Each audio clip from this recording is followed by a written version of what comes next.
he gained greater respect and visibility. So what's going on in this piece of her writing, right? Basically, her husband was learning to evolve out of that state of patriarchy that he was consumed in his whole childhood. And in turn of that, society regressed him back into a state of patriarchy, because when he became patriarchal, he gained more respect, he gained more visibility by other people. And that points to the same regressive laws that were pointed out in My God's a Woman by Noor Zaheer. These regressive laws that basically you try to evolve out of it, they'll keep you in that patriarchal state of mind. So I made that connection there to show how, the bubble isn't just religious, right? Or it isn't just one thing. It's more like a Venn diagram. But it's like it's like a whole bunch of different aspects that could be affected by each other. So religious, right? We could say, I'm just using one example, regressive religious laws, right? Could be connected to the same laws such as that I've learned in church, which makes me regress, which creates a regressive society.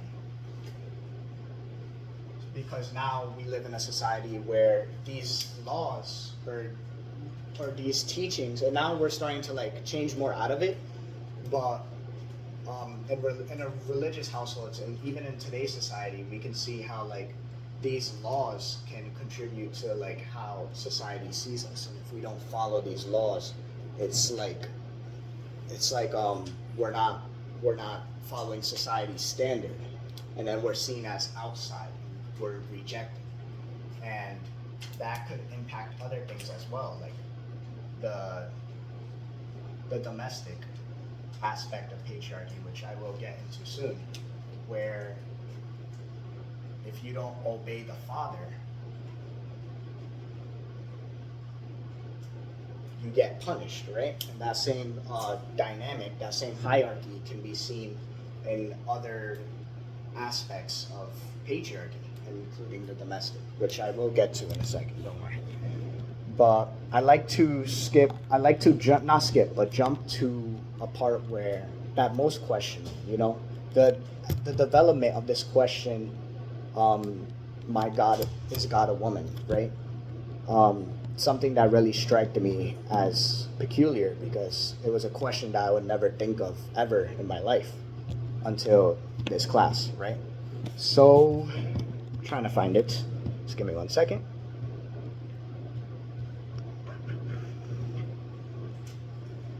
Okay.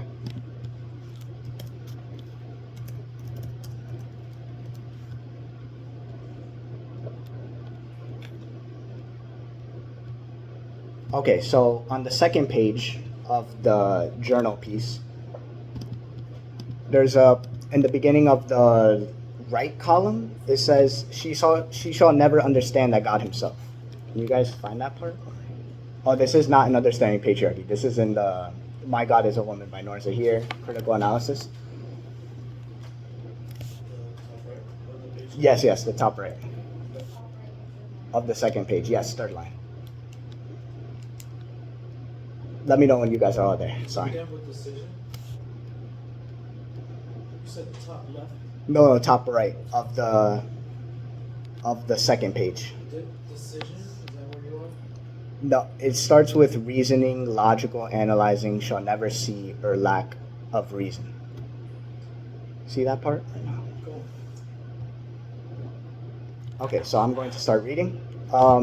So basically, she, in the thematic concerns that Shaqueya Tanzeel is concerning herself over the book, My God's a Woman. The main character, Safriya, in this story describes how she shall never understand that God by himself could never have been so unjust to one half of his believers. That one who treats color, race, labor, status with equality, would he treat the two sexes so differently?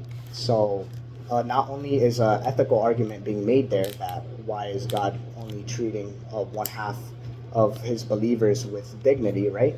It's because these laws were written with justification of Islamic practices and belief, but it's also God by himself could never have done this, which is why she created that question. Noor Zaheer specifically, is God a woman? Because it's God by himself could have never created this injustice towards women if you don't know what a woman is.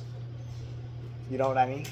Because since God is portrayed as a male figure, as the father figure, how could he empathize with what women were dealing with, and even now in India, these Muslim personal laws? How could he understand? So that's why she says God by himself could never have created such laws. Right? So that was the connection I made to that, and that's where the question develops. Now I would like to move on to another angle on patriarchy. That was just my brief presentation and rhetoric on that aspect.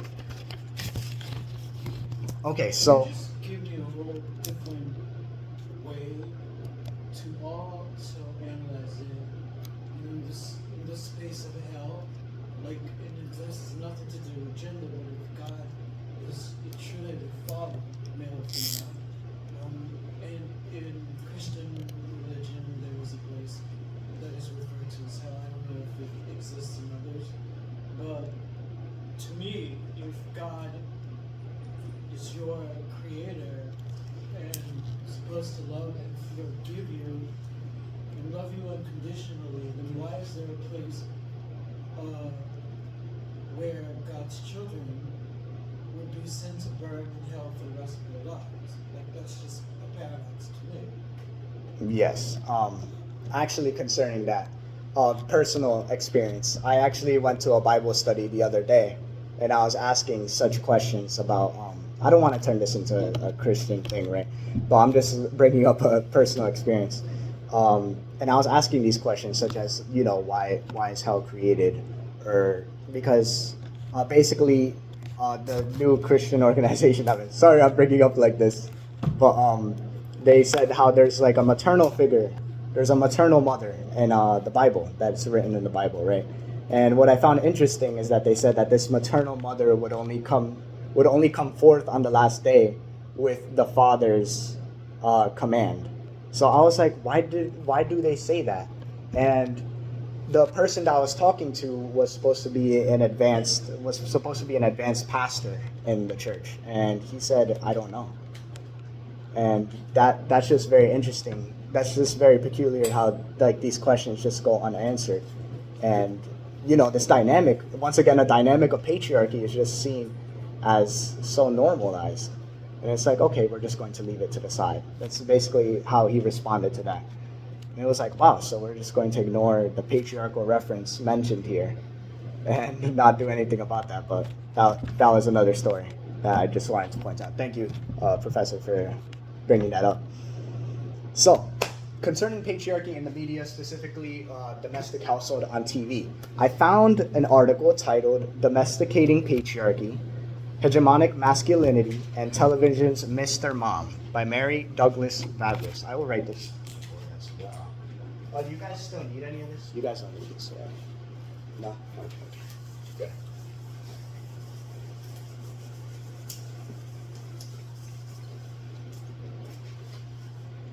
Okay.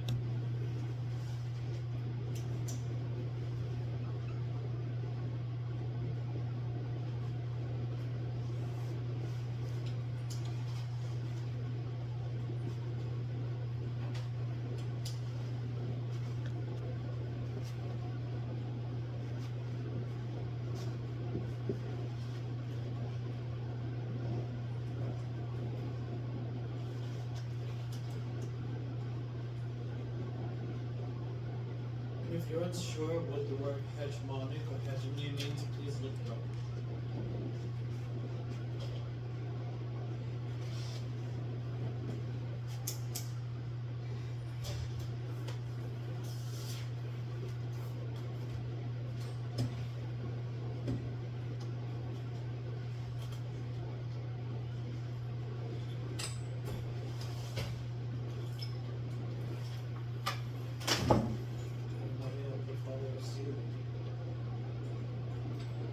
So you guys can search this up on Google Scholar, and what's going to happen is that they're going to present you with a link, but that link is only going to show you the abstract. So you actually have to download it. So let me do this on my own computer. You can do this on JSTOR or in any research document that you find on Google Scholar or on Google in general. If you go into these documents, if you go in through the school library, you can download them for free. Yeah, so I went to FDU Library Holdings, but I found it on Google Scholar. But it's connected. It's connected either way. So let me see. I don't have it open right now. Interestingly enough. Okay.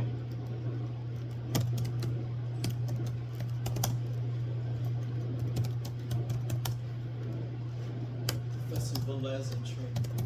Nice. First time.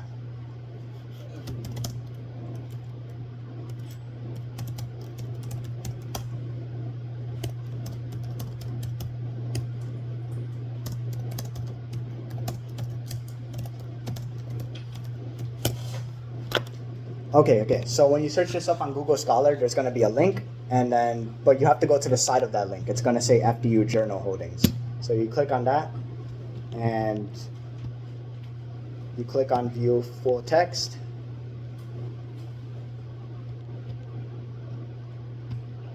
View PDF Full Text. Okay. And I'll read it just in case you guys couldn't find it. I know some of you guys are using your phones. It gets harder that way. So we refer back to my argument.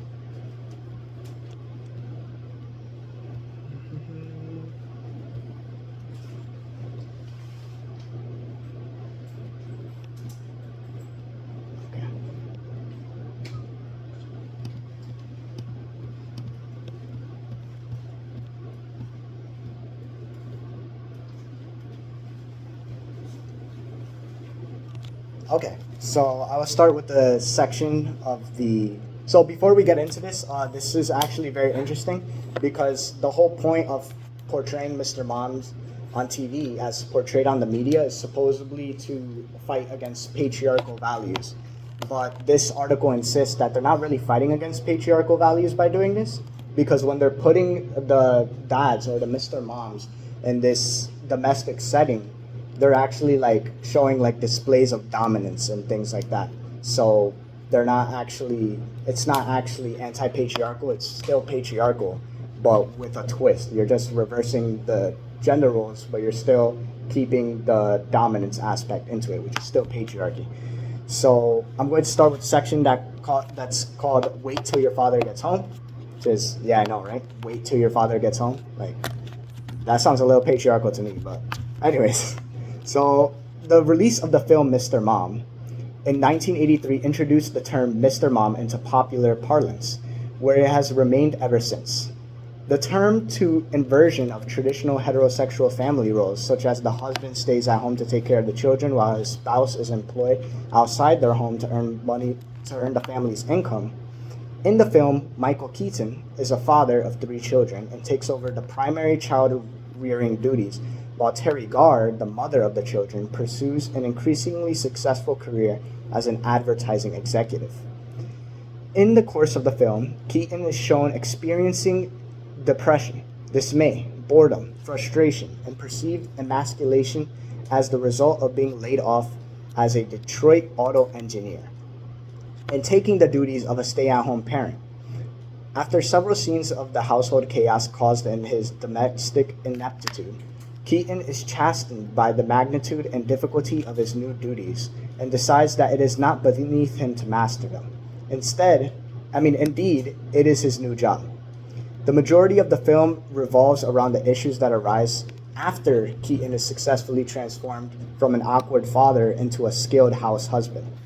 This Mr. Mom morality tale is one that later appears with regularity in television's treatments of relatively unconventional familial formation, and it becomes the stock narrative for TV news representations of dads' lives.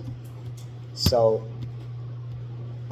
back to my argument. So, when they say like this tale is repeated across other televisions that portray these Mr. Moms, they're basically saying, okay, the struggle of the dad to like transition from working to like being the domestic part, being the domestic dominating person in the house is like not natural for them. And they refer to this idea of it not being natural when they say that the problems arise after he becomes the skilled house husband, after he fulfills that role and masters that role that usually mom would do in that time.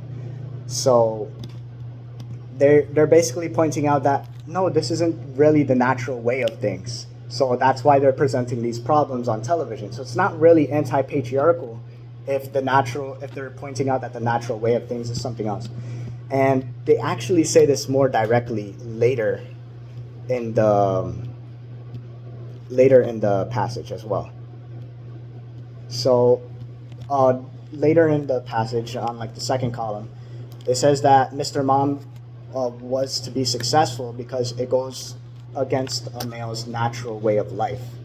And what is funny is that Bell Hooks actually says the same thing, that the male dominating aspect is the natural way of order, is seen as the natural way of order by many people, which is why patriarchy in many settings, including the domestic setting, is not realized because it's silenced.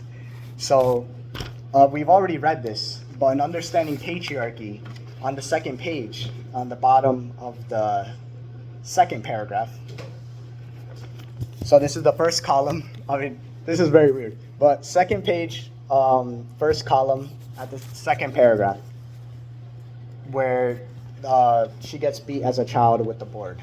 You guys remember that? So, in turn, the mother, and you guys of course remember this, instead of like going against the father, she actually just reinforces it.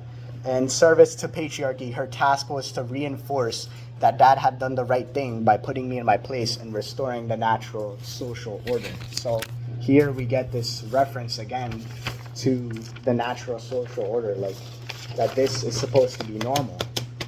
And it is not, because as you can see, it results in these negative consequences. And therefore showing the male domination in this domestic setting, as well as shown in the article that I was mentioning before. So that is all I had to present, really. And yes. For domesticating patriarchy, Yes. what you're saying is in that article, it's unnatural for the man of the house to become the mom. Yes. So they Meaning basically. having the mom doing the motherly things, like taking care of the children, cooking dinner, stuff like that. Yeah. So. The roles are kind of switched. Yeah, so what's weird is that the media says, "Oh yeah, this Mr. Mom thing is meant to like be anti-patriarchal. They're trying to promote it, but in reality, they're only showing, as I said in the passage, they're only showing like the problems that arise after he actually fulfills that role." And so the problems were specified later in the. I didn't actually get to it. This is just a sample presentation of like what I had been researching before. Yeah, I just But found that interesting because growing up, my father, he would be, I would call, not me personally would call him Mr. Mom, but it refers to this, like he would Right. be the mom. He would come home at 4 p.m., I would come Right. home from school. He would do the cooking, he would do the cleaning.